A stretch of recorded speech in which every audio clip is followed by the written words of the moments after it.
Well, hello, everyone. I'm Tyler Chrestman, and welcome to the Chrestman Conversation. Today on the podcast, we are going to be talking about some comments that Joe Biden made earlier this week on the Second Amendment. We're going to talk about the importance of the Second Amendment, what it's really about, and just kind of deconstruct the entire thing. So, to start off with here, let's go ahead and just play the clip so we can provide some context for this conversation. So we need to go here. Bada bing. Boom. All right. So here's the clip that we are talking about, the clip in question. This is Joe Biden speaking earlier this week. The Second Amendment, from the day it was passed, limited the type of people who could own a gun and what type of weapon you could own.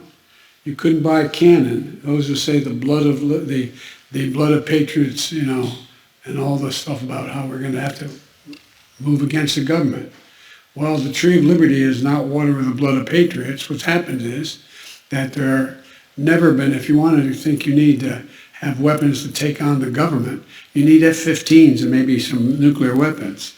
The point is that there's always been the ability to rationally limit the type of weapon that can be owned and who can own it. Okay. Now, for a moment, let's just ignore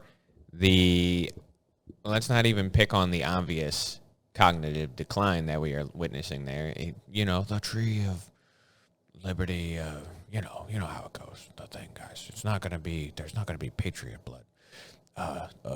Let's just ignore all that for a second. It is so obvious, but I'm just going to ignore it. I'm going to set it to the side. Let's talk about what he actually said in that clip. So I used someone who I kind of use as my proxy for the average American, someone who doesn't really follow politics too closely, smart, but is not in the political world. And I asked, what is the Second Amendment about? Why do we have a Second Amendment? I had to remind them what the Second Amendment was, and then I asked, what is it about? And so the answer I feel like a lot of Americans will give you when you ask what the Second Amendment is about, they'll tell you it's about self-defense. So she said that it was about someone breaking into your house or protecting yourself from murderers out there. She said a lot of people used to hunt in the 1700s. So there was a little bit of that. And that's all true to an extent. So what does the Second Amendment actually say? The Second Amendment, pretty easy. You can memorize it. It's one of the shorter amendments to the Constitution. A well-regulated militia being necessary for the security of a free state, the right of the people to keep and bear arms shall not be infringed. Now, that is the Second Amendment. And there's a reason why it's second. The rights of free speech, freedom of association, freedom to protest, freedom of religion, these kind of things. That was the First Amendment to the Constitution. The second one is the right to bear arms. Now, what the Second Amendment is really about is protection from the government. It's not about self-defense. It's not about hunting.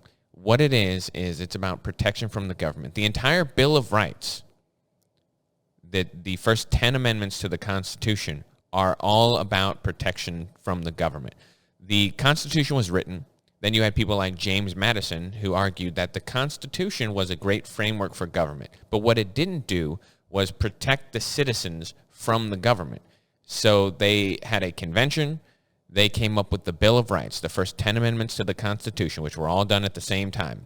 Every single one of them was about protecting citizens from the government. It was about granting rights explicitly to the citizens.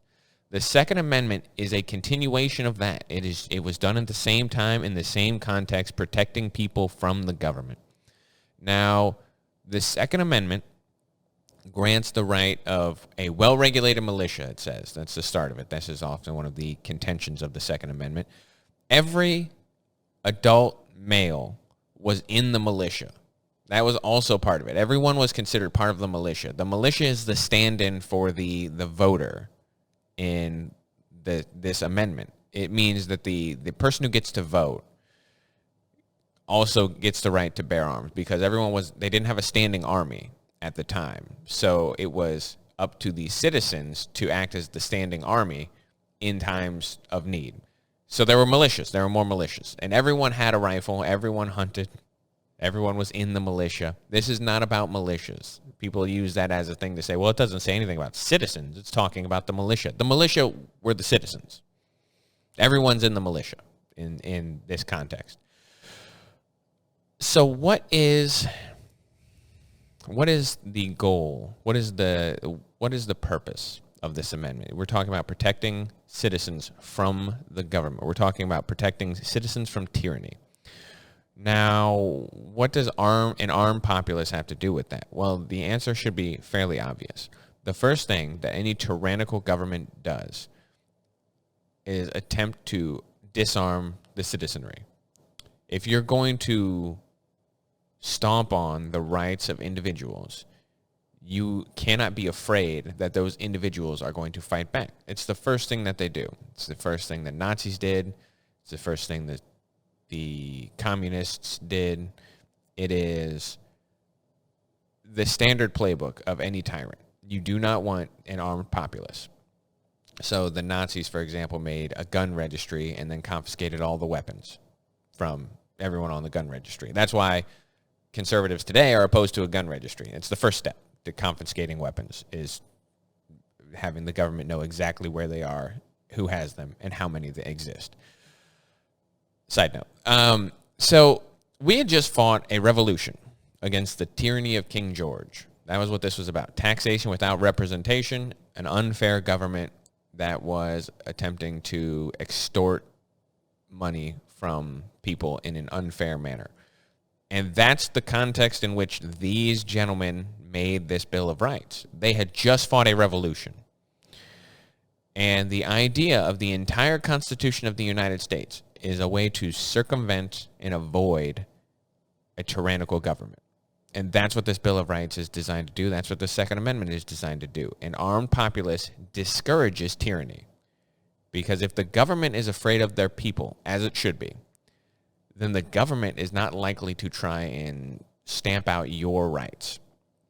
So when Joe Biden comes up there and says that, well, what he attempts to say is that the blood, here we go. Actually, let's look at I pulled up the quote here exactly, because we're going to talk about this in just a moment. So I pulled up the actual quote from to put in context, the Thomas Jefferson quote. So the Tree of Liberty quote. So this is from a 1787 letter to William Stephen Smith, who was the son-in-law of John Adams. Now this is just here's a look at just the letter itself. But we're going to come down here towards the bottom where he starts talking about this. So the context for this letter is that there had just been a rebellion in the United States. Thomas Jefferson was living in France at the time, and the Shays Rebellion had just occurred. And so Thomas Jefferson is writing back saying that a revolution every once in a while is not bad because it keeps the government on its toes. That's basically the essence of this letter. So let me see here where we're going to start here. Okay. So this is the quote from the letter. There has been one rebellion. That comes to one rebellion in a century and a half for each state. What country before ever existed a century and a half without a rebellion? And what country can preserve its liberties if their rulers are not warned from time to time, and that their people preserve the spirit of resistance? Let them take arms. The remedy is to set them right as to facts, pardon and pacify them. What signify a few lives lost in a century or two? The tree of liberty must be refreshed from time to time with the blood of patriots and tyrants. It is a natural manure. Our convention has been too much impressed by the insurrection of Massachusetts, and in the spur of the moment they are setting up a kite to keep the hen yard in order. I hope in God this article will be rectified before the new Constitution is accepted. Now, what he is saying here is that it is good for the government to realize that the people that they are governing have the spirit of resistance. Thomas Jefferson didn't necessarily support the rebellion. What he said was that the people who are often trying to overthrow the government are misinformed. They're wrong, but that the way to rectify that is to pardon and pacify and pardon them. It's not to stamp them out. But the entire context of this quote is that Thomas Jefferson says that the tree of liberty needs to be refreshed from time to time with the blood of patriots and tyrants alike. Now, that means that every once in a while, it is appropriate to let the government know that you're not going to stand for what they're doing. Joe Biden is saying that Thomas Jefferson's wrong. Well, I think Joe Biden's wrong. I think that it's wrong to think that you're smarter than Thomas Jefferson. There's a bad habit that people have in the modern day that we believe that we are smarter than people who lived 200 years ago because we have iPhones and computers and indoor plumbing everywhere. And we think somehow that makes us more intelligent. Let me tell you this. If you think that you are smarter than Thomas Jefferson, you are wrong. You are mistaken. You know more about certain things because progress has moved forward, technology has moved forward. But if you think you know more about human nature, politics, philosophy than a guy like Thomas Jefferson, you're just mistaken. These people who designed the Constitution, these founders, they didn't have distractions. They didn't have television. They didn't watch Netflix. They didn't spend their time doing nonsense on YouTube. They read books. They wrote constantly. They debated. They argued. That was their form of entertainment. Thomas Jefferson, have you ever seen the library at Monticello? Like the man, he wrote, he read, he knew what he was talking about. I venture to say Joe Biden doesn't know what he's talking about. And when you say that Thomas Jefferson's wrong in his letter, or when he's wrong in his political philosophy, I think you're wrong. I think you're wrong to disagree with him. And when Joe Biden sits there and basically says, come on, man, you need F-15s and nuclear bombs if you're going to fight the government, I think you'd like to have a conversation with the Taliban. I think a group of people in a backwards country in the Middle East was able to fight the entire U.S. government for 15 years using AK-47s from the 1970s. It's not true. We fought the Viet Cong. We had an army that was much superior. But they used guerrilla tactics. And the U.S. government had to eventually leave Vietnam. It's a war that we lost. We lost.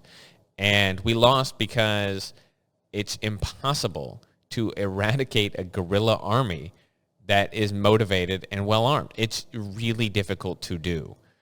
And so there are 350 million guns, it's an estimate, in the United States for 350 million people. Do you think that if you tried to turn the U.S. military on the citizenry, first of all, that the military is not going to disband? Large chunks of the military are not going to walk away?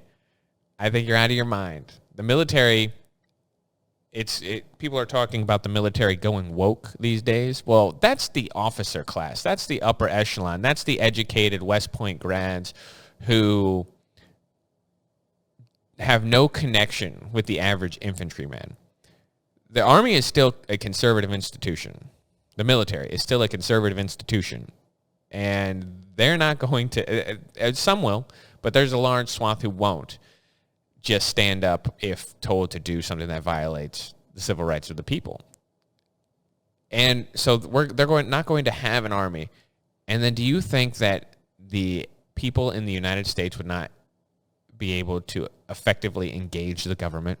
I really doubt that is true. I really do. And so Joe Biden doesn't know what he's talking about. First of all, you also could buy a cannon.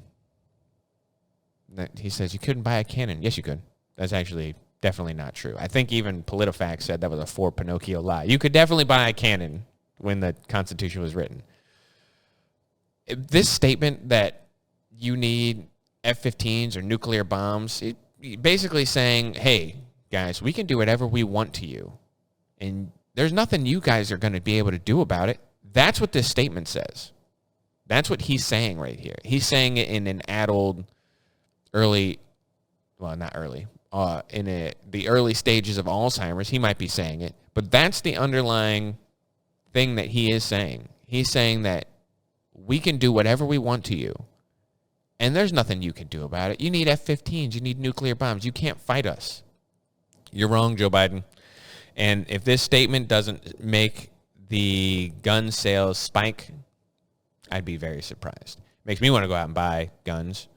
I mean, I would never own guns because I'm an upstanding citizen. So there's definitely no guns in this house.